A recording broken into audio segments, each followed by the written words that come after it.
Hello everyone! Meron nga pala tayong natanggap na message sa ating messenger na Ano Vibes Vlogs tungkol sa isang radyo na Bombo Radyo sa Pilipinas na gusto malaman kung ano ang sitwasyon natin dito sa Kerala, particularly dun sa outbreak ng Nipah virus. At alam nyo na sa buong mundo, di ba, pag ganito mga outbreak, nababalitaan ng ating mga kabayan sa iba't ibang panig ng mundo na kumbaga tinatanong nila tayo dito na mga Pilipino dito sa Kerala or sa ibang bansa or sa ibang states ng India na malaman nila kung ano ba ang sitwasyon natin dito. So ngayon, i-interviewin tayo ng Bombo Radyo. Nagagalak ko to na ma-interview tayo, makapanayam tayo at mabigay na rin natin yung ating opinion or ating yung mga nababalitaan tungkol sa ating dito sa Nipah virus na to. So ngayon, tunghayan natin kung paano tayo i-interviewin ng Bombo Radyo.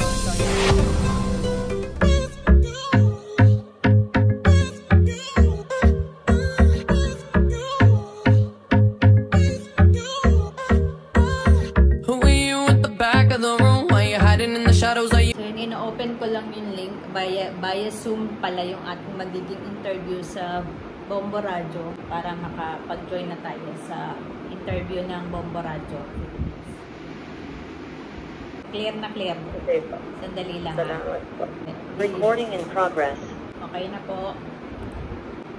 Nakikita niyo okay po. Okay na po, ma'am. Nakikita niyo po ako? Ayan. Ayan na po. Ayan. Hello ma'am, good afternoon po. Good afternoon din po. Ako po pala si Star DJ Jerry ng Star FM Iloilo po. Opo. And the reporter din ng Bombo Radio Philippines.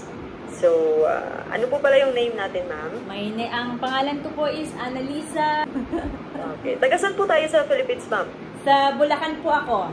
Ilang years ka na po dyan ma'am? Actually, mag-8 years na dito sa Kerala, India. Matagal ka na po pala dyan. Dati nag-work kasi ako sa Dubai at saka sa Kuwait. So, yun. Pero 8 years na, going 8 years nang settled dito sa Kerala, India. So, kamusta naman po ma'am yung pagtatrabaho dyan sa India? Okay naman po ba? Yung mga tao, okay din po? Okay naman ang mga tao. Usually ngayon lang yung Nipah virus na, yung outbreak na Nipah virus ang medyo tayo worried kahit papano kasi medyo malapit tayo dun sa area na merong yung outbreak ng Nipah virus. So, kami, usually housewife kami. Housewife kami, hindi kami nagtatrabaho dito. Bihira lang ang OFW ng mga Pilipino dito, usually sa mga northern part ng India. Pero dito sa southern part ng India, which is Kerala, mostly mga housewife. Yung mga husband namin, na-meet namin abroad, nagkakilala sa mga GCC countries or sa other part ng different countries. So, yun. Nagpunta dito para maging housewife lang. Nag-aalaga ng mga anak. So, yun yung usually ng mga Pilipina dito sa Kerala. Wala kaming trabaho. Usually, mga may business lang. Ganon. Mga nag-handle sa business ng mga asawa-asawa nila. Yun. Ganon. Pero okay naman. Okay naman po. Ano po ba yung na-place niyo dyan, ma'am? Parang, ano po ba? Parang sa city po ba kayo na area? Ganun? Hindi, particularly parang village. Alam mo yung probinsya? Ang Kerala kasi is para siyang parang Pilipinas din. Maraming coconut trees, tapos pareho yung ano niya, yung climate, yung weather parehas sa Philippines na may tag-ulan at saka parang dry and wet season lang dito sa Kerala. So, marami ring mga puno. Parang Pilipinas lang, walang pagkakaiba. Para ka lang nagpunta sa inyo, sa province ng Iloilo, ng Bulacan, ng yung mga probinsya talaga. Parang ganito dito sa Kerala, India. Parang nasa province po kayo, gano'n? Oo, parang gano'n. Probinsya. Lalo na dito sa place namin, malapit kami sa dagat, malapit kami sa river. So, maganda yung place namin. Kaya, yun. Ma'am, ano po pala yung Nipah virus na kumakalat po dyan sa India? Actually, ang Nipah virus, ito yung ano siya, nagsimula to nung ano siya 1998 actually na nagkaroon yung unang outbreak talaga ng Nipah virus is yung 9 ng 1998. Bago pala, ano nga pala Nipah virus? Ano pala siya? Yung parang yung virus siya ng isang bat, panike, or ng pig na nanggagaling ito sa mga hayop or yung tinatawag na zoonotonic disease, di ba? Kung yung may sakit yung particularly yung panike or yung baboy, usually dito sa Kerala, bihira lang naman ang baboy. So, ang ano na nila, ang Nipah virus talaga nag-originate dito sa panike, sa bat. So, ito, yung may mga virus, itong mga ano na to, mga animals na to, na na-transfer sa fluid, bodily fluid na kagaya ng saliva or yung laway ng mga panike or yung ihe or yung poop or blood ng panike na natatransfer sa tao. Kaya tinatawag na zoonotic disease, di ba? So, kaya ito, kumbaga, parang nagkakasakit tayo dahil din dun sa mga hayop na may sakit. So, yun, doon nag-originate. At yung outbreak nag-start noong 1998. Pero dito sa Kerala, dito sa Kerala, India, ang outbreak ay nag-start noong 2018. Nandito na ako noong 2018. Kaya yun, pang-apat na ito, pang 4 years na itong Nipah virus na to dito sa Kerala, India. Kaya hindi na masyadong bago ito sa amin. Pero, syempre, worried pa rin kami dahil, parang alam mo yung outbreak yung baga, nagkakasakit or may namamatay na tao. Kasi sa balita nga meron ng 2 namatay. Oo. Sa virus. Oo. Ayan. Tapos, kakatapos lang ng COVID-19, bali yung Nipah virus is present na po talaga dyan. Oo. Ngayon lang po kasi lumabas sa media na may ganoong outbreak na pala na nangyayari po dyan sa ilang area dyan sa India. Ano po yung epekto nito, ma'am, sa mga tao dyan? Actually, dito sa Kerala, medyo syempre worried kami dahil nga after ng COVID, eto na naman. But during the COVID time, noong 2021, meron na lumabas na naman tong Nipah virus, pero hindi siya ganun ka worse kasi nga, syempre, ang COVID mas ang effect ng COVID is worse sa body ng tao compare sa Nipah virus. Ang Nipah virus kasi wala man siyang vaccine or wala man siyang medicine, pero curable naman siya. Ito kasi, ang nung 1998, which is yung pinaka-outbreak talaga ng Nipah virus dito sa Kerala, 47 yung namatay. Kaya talagang nag-worry ang mga tao noong time na yon. Dahil nag-worry din kami dahil nga may mga namamatay na, may mga infected na. So, okay naman siya, hindi naman talaga, nagwo-worry lang kami nga kasi may mga... Pero nagmamask pa rin po yung mga tao po dyan. Yun, di ba, since nung nauso nga nung nagkaroon ng COVID, nagkaroon na tayo ng protocol, yung government na dito sa India, parang nagkaroon na ng protocol na since may mga outbreak na ganito, kailangan uling mag-mask. So ako, pag lumalabas ako, ganun din yung mga anak ko, pinagmamask uli kami. So, para syempre maiwasan nga naman yung pag-spread ng virus. Pero before, talagang wala, as in, walang mask, walang prevention. Pero ngayon, medyo okay na, kaya medyo siguro na-contain kagad. At saka yung government talaga, kinontain kagad yung isang area kung saan nag-start yung Nipah virus. Kasi na-trace kagad nila na bumalik na naman yung virus na to. Yung government na ko-contain na nila or meron na silang protocol na ginagawa para hindi maging maano yung pag-spread ng virus. So, as you mentioned naman po, ma'am, na merong action yung government, ano po yung mga affected na mga areas po dyan? And di ba meron yung mga na-lockdown, na mga areas. Ano po yung status po nila dyan, ma'am? Okay. Usually, ang nag-start yung Nipah virus sa Kozhikode or Calicut district.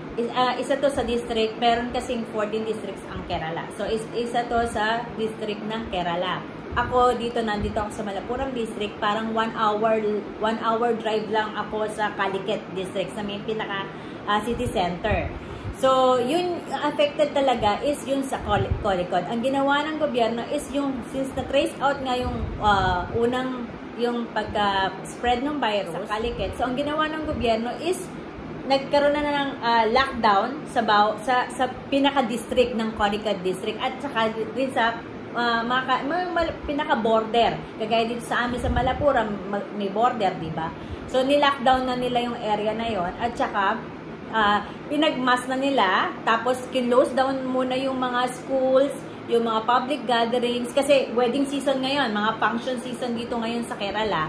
So ngayon, parang tinigil muna yung mga public gatherings, kinlose down yung mga classes, so ginawa na namang online classes.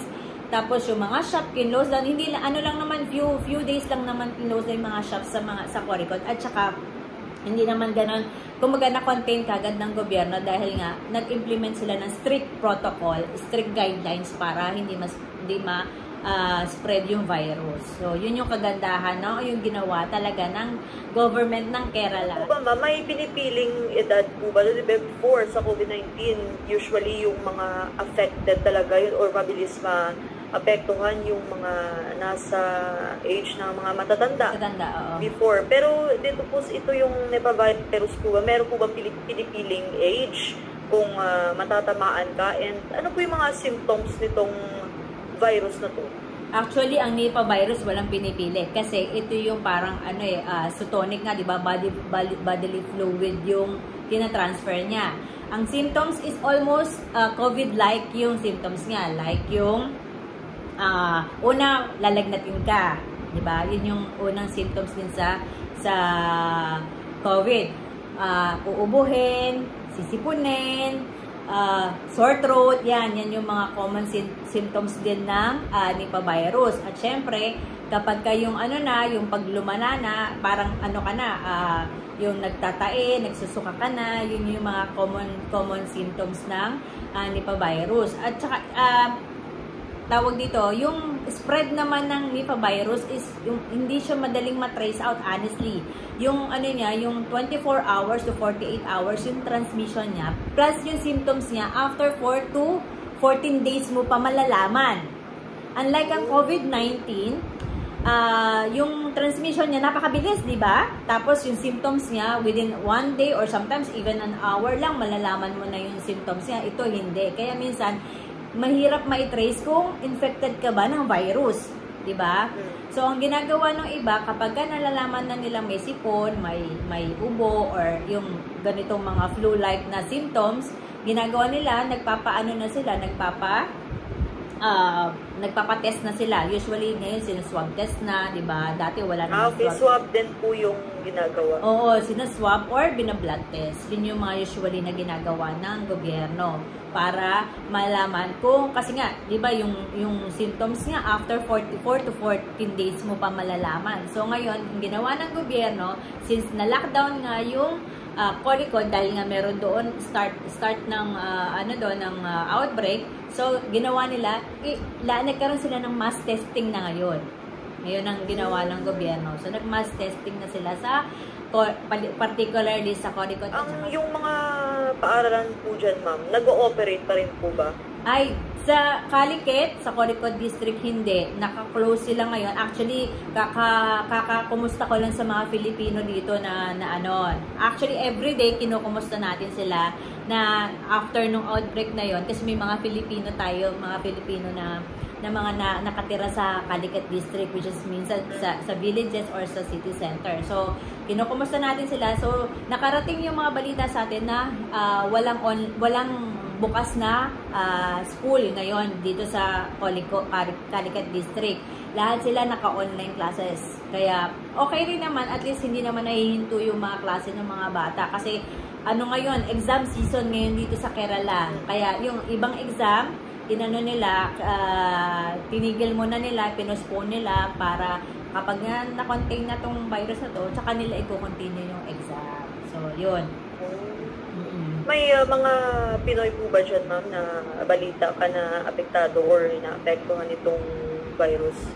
Sa virus, wala. Kasi po ngayon po na parang nagulat yung lahat na meron nag-i-exist na yung ganyang outbreak, yung ganyang virus. Pero dito lang kumalat sa social media and even sa TikTok. Grabe, ang dami pong news regarding po sa ganun. Pero yun nga, natatakot yung iba kasi kakatapos lang ng COVID-19 pandemic, tas baka susunod naman yung gantong virus.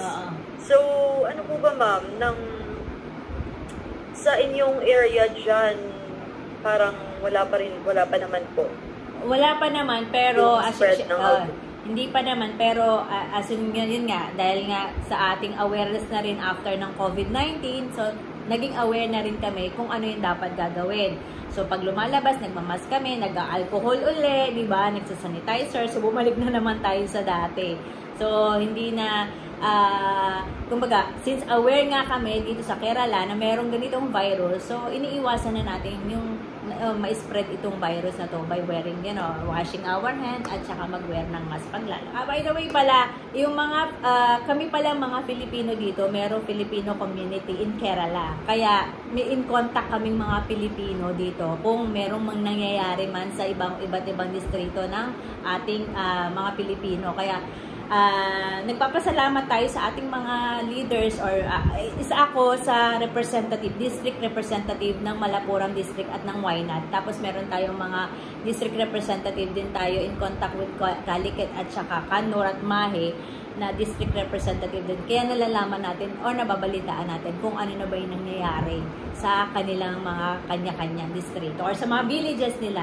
May mga representative tayo sa bawat distrito. Kaya nothing to worry naman tayo mga Pilipino dito na nagkakaisa para yung pagka yung may mga ganitong in times of trouble, nagkakaisa tayo na tulungan natin yung ibang mga Pilipino natin na nandito. Alright po. Maraming salamat po mama sa maraming informasyon pero napaka-importante po talaga yung mga ibinigay niyo po sa amin. Ma'am, thank you so much naman sa time na ibinigay niyo po sa amin. Most welcome.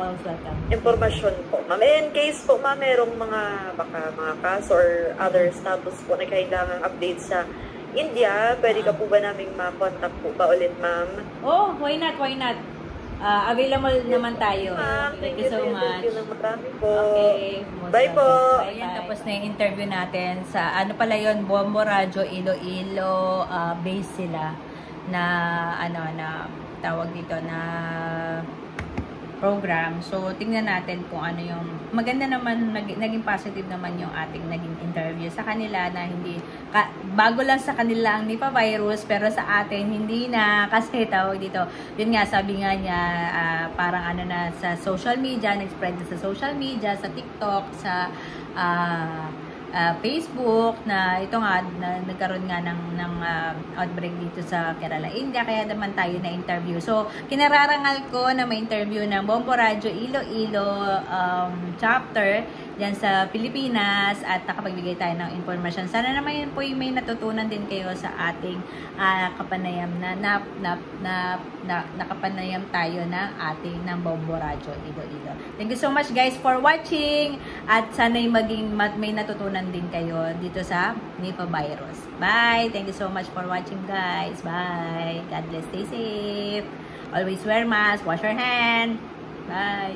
Ang mga otoridad sa Southern India, estado ng Kerala ay nagsasagawa ng mga hakbang gaya ng mass testing at pag-lockdown sa ilang mga paaralan at mga establishmento upang mapigil ang paglaganap ng bat-borne Nipah virus matapos na 2 tao ang nasawi at 6 naman ang naitalang nahawaan sa nasabing outbreak. Ang Nipah virus ay isang zoonotic virus na nakukuha mula sa mga hayop gaya ng paniki patungo sa mga tao. Gayunpaman, maaari rin itong maipasa sa pamamagitan ng kontaminadong pagkain o direkta sa pagitan ng mga tao. Ayon kay International Correspondent Annalisa Lagis Sultan, ang bihira ngunit malubhang bat-borne virus na ito ay maaari rin maging sanhi ng respiratory infections at nakamamatay na encephalitis. Actually, ang Nipah virus walang pinipili kasi ito yung isotonic na, di ba, bodily fluid yung tinatransfer niya. Ang symptoms is almost COVID-like. Una, lalagnatin ka, uubuhin, titipunin, sore throat, yung paglumana na, yung nagtatae, nagsusuka ka na. Ito, yung spread naman ng Nipah virus is hindi siya madaling matrace out honestly. 24 hours to 48 hours yung transmission niya. Plus yung symptoms niya, after 4 to 14 days mo pa malalaman.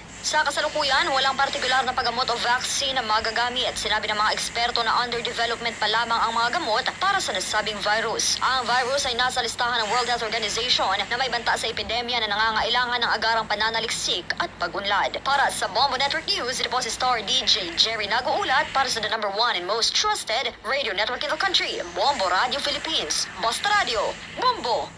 A breathless whisper.